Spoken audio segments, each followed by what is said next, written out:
तो स्टार्ट करने जा रहे हैं फोर्ड को। ये देखो आवाज़ है और शुरू में तो ऐसा लगता है कि क्या है, पर कोई दिक्कत नहीं है इतनी, क्योंकि ये जब गाड़ी परफॉर्म करती है ना, ये देखो आवाज़ सुनना, तो भाई आवाज़ आप सुन पा रहे होगे। तो ये थोड़ा सा रहता है इस गाड़ी में, पर कोई दिक्कत नहीं। So welcome back again to the channel. I hope आप सब लोग बहुत ही बढ़िया होंगे, खुश होंगे और सेफ होंगे। आज आपको पीछे देख के पता चल गया होगा, ये गाड़ी ना ऐसी गाड़ी है, मतलब अगर कोई बंदा एक बार चला लेता है तो याद रखता है, क्योंकि ये फोर्ड तो देखो चली गई है, वो मैं मानता हूँ, बट अभी भी ये वाली गाड़ी बहुत सारे लोग ढूंढ रहे हैं मार्केट में। मेरे को काफ़ी वो रहती है कि भाई भैया अगर फोर्ड की हो ना, एको स्पोर्ट भले ही देखो, एको स्पोर्ट की भी डिमांड है मैं मानता हूँ, बट ये वाली गाड़ी थोड़ी सी रेयर साइड पे है एंड इतनी इजीली मिलती नहीं है। और जो इस गाड़ी के कारनामे हैं, कारनामे मैं बाद में बताऊंगा, बट पहले मैं ये गाड़ी बताता हूँ, आपको देख के समझ आ गया होगा। ठीक है, फोर्ड की फीगो है ये। बेसिकली इसके अंदर एस्पायर मॉडल भी आता है जिसके अंदर डिग्गी होती है, सेम लाइक ब्रियो और अमेज, क्योंकि ये 2016 का मॉडल है।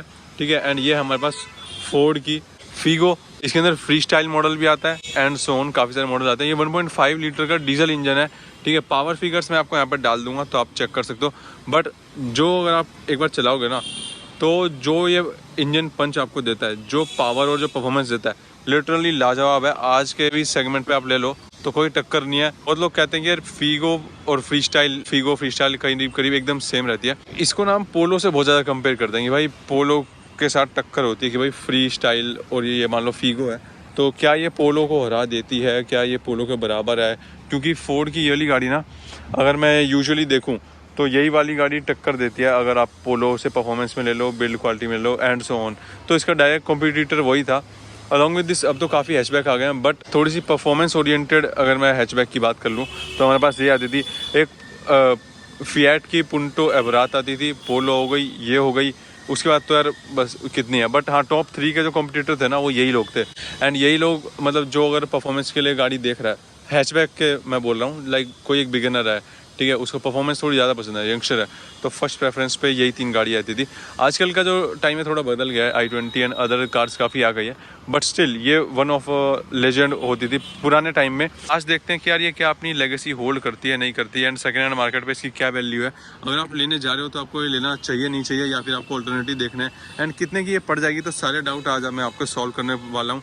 एंड अगेन मैं वही बोल रहा हूँ, क्योंकि यहाँ पे प्री ओन खड़ी है, तो आपको कितने की देखने को मिलेगी, क्या ये डील वर्थ रहेगी नहीं रहेगी, तो ये आपको आज सारा कुछ इसी वीडियो में देखने को मिल जाएगा। प्रोज एंड कॉन्स भी मैं डाल दूंगा, होगा तो अगली वीडियो में डाल दूंगा। बाकी बिना देरी के वीडियो को स्टार्ट कर देते हैं। तो अगर मैं इसके इंजन वेरिएंट्स की बात कर लूँ तो भाई इसके अंदर टाइटेनियम, ठीक है, एक तो बेस रहता है जो कि हमारा उस टाइम 5.5 या फिर 5.8 लाख से शुरू हो जाता है। इसके अंदर भी TI VC टी आता है, ठीक है, टाइटेनियम आता है, एम्बियंट आते हैं, एंड इसी के साथ ऑप्शनल एम्बियंट के ऑप्शनल, ठीक है, उस टाइम पे आपको देखने को मिल जाते थे। अगर मैं मोटा मोटा बता दूं तो देखो मेनली तो 3-4 ही मॉडल होते हैं, बेस हो गया, एम्बियंट हो गया, टाइटेनियम हो गया, एंड अगर मैं कुछ मिस कर रहा हूँ तो आप यहाँ चेक कर लेना, क्योंकि मेरे को अभी ध्यान नहीं है, क्योंकि गाड़ी जस्ट अभी आके खड़ी ही हुई है। ठीक है, क्योंकि मैंने चलाई थी तो मेरे को जो खुशी महसूस हुई ना, मैंने कहा यार इसकी अभी शूट करते हैं, ख़त्म करते हैं, क्योंकि रेयर कार है तो कभी भी आई, और ये होता है कि भाई बहुत जल्दी चल जाती है, तो इसलिए मैं सोच रहा हूँ कि इस पर एक बार पूरी रिसर्च आप अपनी जो करी हुई है वो मैं आपको दिखा दूँ। तो वो मैंने आपके सामने लिस्ट कर दिए हैं, वो आप चेक कर सकते हो। पावर फिगर्स बहुत ही बढ़िया है, ठीक है, मॉडल मैंने आपको बता ही दिया है। टाइम के प्राइस की बात कर रहे थे तो बिकॉज मैंने बता दिया बहुत सारे वेरिएंट्स आते हैं, तो फ्रॉम बेस में बात करूँ तो 5.82 एक्स शोरूम है, उस टाइम के RTO क्या लगते थे उसके ऊपर ये डिपेंड है। एंड अगर मैं टॉप मॉडल की बात करूँ तो अराउंड 8.6 या 8.7 लैक्स एक शोरूम ये मिल जाता था। तो अगर मैं RTO भी लगा लूँ तो करीब 50-60 हज़ार रुपये महंगा पड़ जाएगा, विच इंडिकेट्स कि भाई इसका बेस मॉडल 6.5 से स्टार्ट हो जाता है, एंड कहीं ना कहीं ये 8-9 तक जाता है, 9.5 तक भी जाता है। तो मिडिल वाले वेरिएंट है, तो उस टाइम पे ये हमको, मतलब अगर मैं उस टाइम की इसकी ऑन रोड की बात कर लूँ तो 7.5-8 लाख रुपये तक का ये पड़ता था।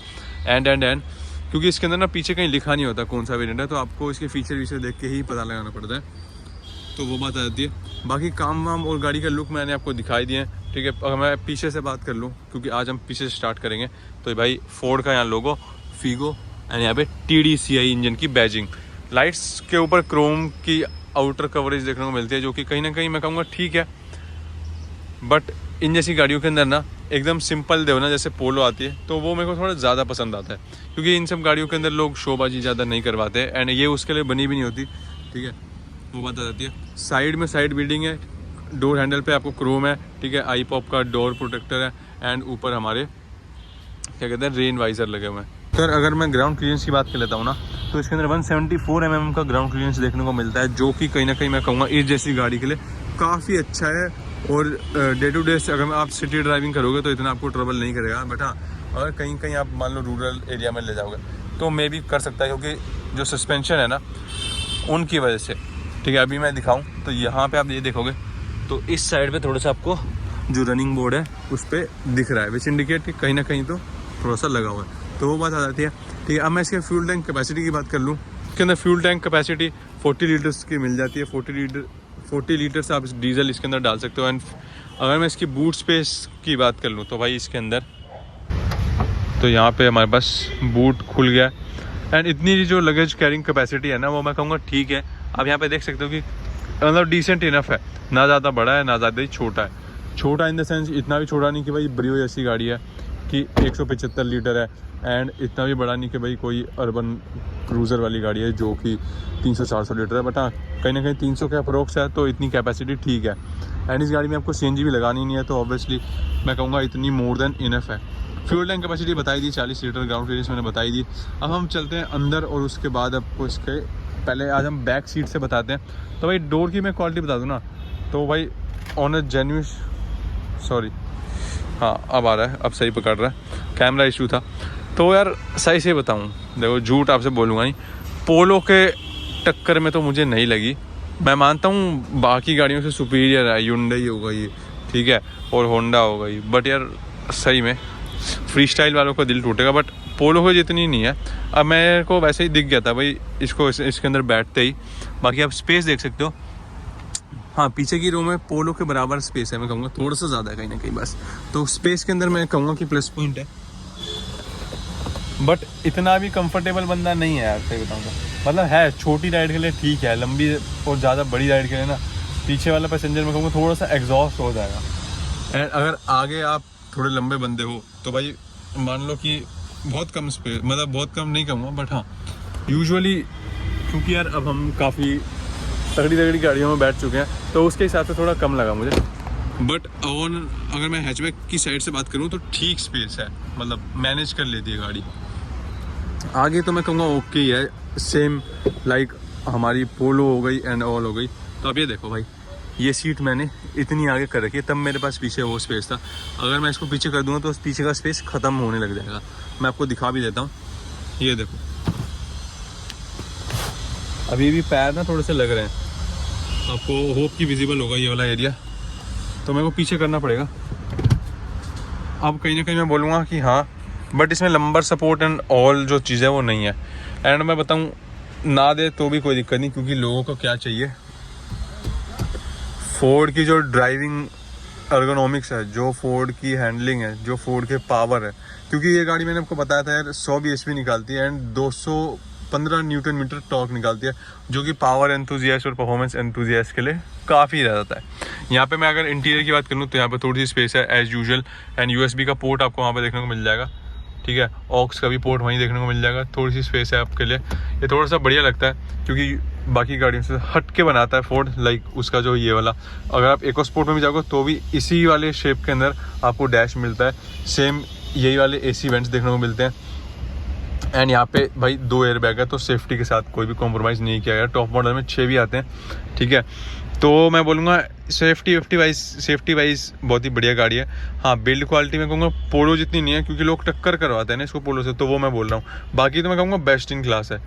अब गियर बॉक्स की बात कर लूँ तो थोड़ा सा मुझे लगा गियर बॉक्स के अंदर, सॉरी मैं यहाँ दिखा देता हूँ, मुझे बस गियर बॉक्स के अंदर हल्का सा लगा कि यार अगर हम दूसरी गाड़ियाँ चलाते हैं ना, होंडा से तो कंपेयर मैं बिल्कुल भी नहीं करूँगा, बट हाँ थोड़ा सा मुझे लगा कि भाई टाइट गियर मैं नहीं कहूँगा, बट हाँ मुझे वो वाली फील नहीं आई कि भाई हाँ मक्खन डल रहा है। मक्खन तो ऑब्वियसली डीजल गाड़ी है तो इतना नहीं पता चलेगा, बट स्टिल थोड़ा सा गियर बॉक्स से मैं निराश हूँ।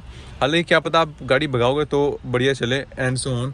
एंड मेरा रिव्यू जो है ना मैं वही बता दूँ, क्योंकि मैंने लॉन्ग टर्म ऑन नहीं किया इसलिए मेरा ये रिव्यू है। और मे भी हो सकता है कि स्पेशली इस गाड़ी के साथ हो, क्योंकि यार देखो अपनी ऑडियंस से झूठ बोल के मैं कहाँ ही जाऊँगा, तो वो बात है। तो जो भी मैं चलाता हूँ, जैसा भी मेरा रिव्यू होता है मैं वो देता हूँ। मेरे रिव्यू पे आप मैं कहूँगा कि रिलाई कर सकते हो, बट एकदम स्टिक नहीं कर सकते, क्योंकि डिपेंड करता है मैं कैसी कंडीशन वाली गाड़ी चलाई है और मेरा क्या फीडबैक आया एंड कितने दिनों तक चलाई है।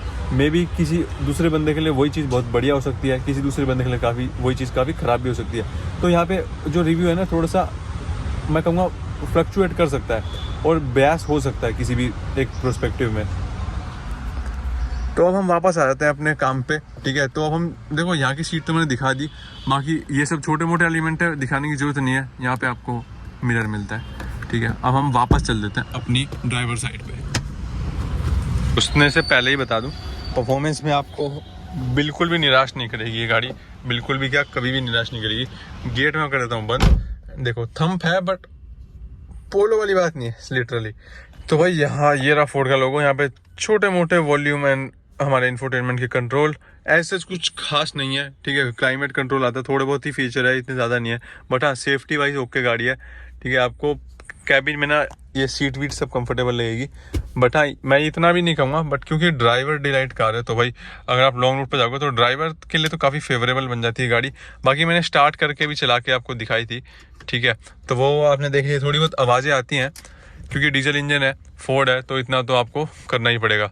ब्रेकिंग वेकिंग इसकी मुझे ओके लगी, उस हिसाब से तो गाड़ी में कोई दिक्कत नहीं है। जो मेन इसका वो है ना, वो है इसका पावर एंड पंच, उस मैटर में गाड़ी बहुत ही बढ़िया है। मैं कहूँगा कहीं ना कहीं वहाँ उसी प्रोस्पेक्ट में ये पोलो को हरा देती है। और इसका ग्राउंड क्लियरेंस भी मैं बताऊँ ना तो पोलो वोलो से थोड़ा ज़्यादा ही है, जो कि इसको एक प्लस पॉइंट देता है। ये गाड़ी चली हुई है 47,000 किलोमीटर एज ऑफ नाउ, ठीक है। एंड 2016 के हिसाब से इतना मैं बोलूँगा ठीक है। इंफोटेनमेंट के ऊपर आप देख सकते हो भाई, trip A trip B and ये सब आपको कंट्रोल देखने को मिल जाते हैं। बाकी इसकी जो आपको मेन मुझे पता है, मैं आप लोग को जानता हूँ कि आप लोग क्या सुनना चाह रहे हो भाई। बाकी सब तो ठीक है, ये माइलेज कितना देती है, माइलेज कितना देती है वो बताता हूँ भाई। सिटी के अंदर 20-21 तक की एवरेज आती है, ज़्यादा भी निकाल लेते हैं लोग, कम भी निकाल लेते हैं, तो वो डिपेंड करता है गाड़ी की क्या कंडीशन है। बट हाँ ऑन एन एवरेज लगा लूँ तो भाई 19 से 21 तक की तो आ रही है। अब ड्राइविंग स्टाइल पे भी डिपेंड है, क्योंकि बहुत सारे लोग कहेंगे भाई मेरी तो ज़्यादा आ रही है, तो यार वो भी हो सकता है, उसमें भी कोई इशू नहीं है। तो यार अब मैं बात कर लेता हूँ फाइनल वर्डिक्ट की। तो भाई गाड़ी वाड़ी सब आपको मैंने दिखा दिया, स्पेस वेस का थोड़ा सा है इशू, हालांकि ड्राइवर साइड पे कोई दिक्कत नहीं है। एंड क्योंकि जब आपको चलाने में मजा आएगा तो आप कंफर्ट को भूल ही जाओगे मोस्ट प्रोबेबली, अगर मैं बोलूँ तो। बाकी कंट्रोल यहाँ पे सारे हैं, और वो हमारा टॉपिक है नहीं। ORVM के लिए भी सारे कंट्रोल है, ठीक है। आप यहीं से इलेक्ट्रिकली ORVM अपने एडजस्ट कर सकते हो। तो फीचर वाइज तो मैं कहूँगा ओके गाड़ी है। अगर आज के डेट पे कितने की मिल जाती है वो एक बार बाहर चल कर डिस्कस करते हैं। तो मैंने आपको दिखा दिया। तो जैसे ये गाड़ी मैं बोलूँ तो काफ़ी बढ़िया और मिंट कंडीशन के अंदर है। तो इस गाड़ी का प्राइस करीब 2016 भी है एंड अभी 2023 चल रहा है, तो अभी भी 2-3 साल इसके पेंडिंग है। विच इंडिकेट कि भाई अगर आप ये गाड़ी सेकेंड हैंड लेने जाओगे ना, तो सेकेंड हैंड मार्केट के अंदर अभी ये वाला वेरिएंट आपको 3 से 3.25 तक का भी इसमें मिल जाएगा, मतलब 275 से लेके 315। इसके ऊपर भी आ सकता है, इसके नीचे भी आ सकता है, depending on the condition. And यहाँ पे ये आपको अवेलेबल है अराउंड 3 लाख रुपए की 2016 मॉडल डीजल वेरिएंट, ठीक है।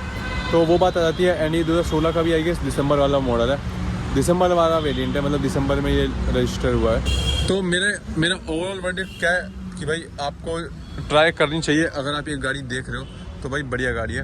तो अगर आप ये गाड़ी देख रहे हो या फिर आपकी गाड़ी, मतलब ये गाड़ी आपकी प्रायोरिटी लिस्ट में थी कभी भी, लाइक कोई पोलो देखने जा रहा है, तो मैं कहूँगा ये हाँ कंसिडर कर सकते हो। थोड़े थोड़े इसके अंदर एडवांटेज है और थोड़े थोड़े उसके अंदर एडवांटेज है। बिल्ड क्वालिटी और परफॉर्मेंस में मैं बोलूँगा, देखो बिल्ड क्वालिटी कहीं ना कहीं पोलो की ज़्यादा है, परफॉर्मेंस कहीं ना कहीं मैं बोलूँगा इसकी मुझे हल्की सी 19-20 वाला फ़र्क है, वो मेरे को इसकी थोड़ी ज़्यादा लगी परफॉर्मेंस वाइज। एंड अगर मैं इसकी डिमांड बता दूँ तो भाई क्योंकि फोर्ड की रीसेल वैल्यू कम है, तो ये सेकेंड हैंड मार्केट में आपको कहीं ना कहीं अच्छे प्राइस में मिल जाती है एज़ कम्पेयर टू पोलो। पोलो की आजकल जो हाइप बनी हुई है ना भाई, एक टाइम था जब हमने पोलो ली थी तो वो हमने 13 मॉडल ली थी, वो 2 लाख रुपए की ली थी 4 साल पहले, ठीक है। और आज वही 13 मॉडल हमें 2.5-3 लाख रुपए का पड़ रहा है। तो समझ जाओ भाई क्या उसका हाइप बनाई हुई है और किस वे के अंदर पोलो की डिमांड है मार्केट में।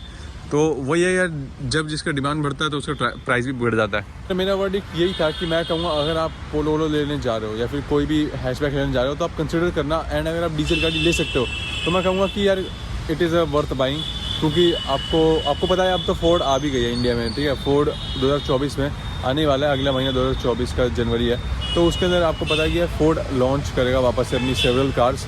तो मैं कहूँगा इस गाड़ी के पार्ट्स भी मिलने में इतने कुछ इशू नहीं होगी। डीजल वेरिएंट है तो थोड़ी सी सर्विस एक्सपेंसिव पड़ती है, बट कहीं ना कहीं इंटरवल ज़्यादा होता है ना, तो आपका वहाँ पे काम चल जाता है। तो ये सब थी इस गाड़ी के बारे में बातचीत, प्रोज एंड कॉन्स मैं अगली वीडियो में लाऊंगा। तो भाई आज के लिए इतना ही रखते हैं, मिलेंगे अगली वीडियो में। मैं जानता हूँ काफ़ी सारे सवाल है जो कि आपको छूट गए होंगे, मिस हो गए होंगे, वो आप मेरे को कमेंट में कमेंट कर सकते हो। कमेंट बॉक्स इज़ योर्स, ठीक है। आपको जो मतलब जो भी क्वेरीज़ है आपकी, जो मस्तीबाजी आप वहाँ पे कर सकते हो। आज इतना ही रखते हैं। अगर आपको चाहिए मेरे को कमेंट में कमेंट कर दो कि मैं एक नई वीडियो बना दूंगा, और इस वीडियो को भी यार लाइक मार दो प्लीज़। चैनल को जरूर शेयर करना। आज के लिए इतना ही, मिलेंगे अगली वीडियो में। तब तक के लिए सेवा भाई, टेक केयर।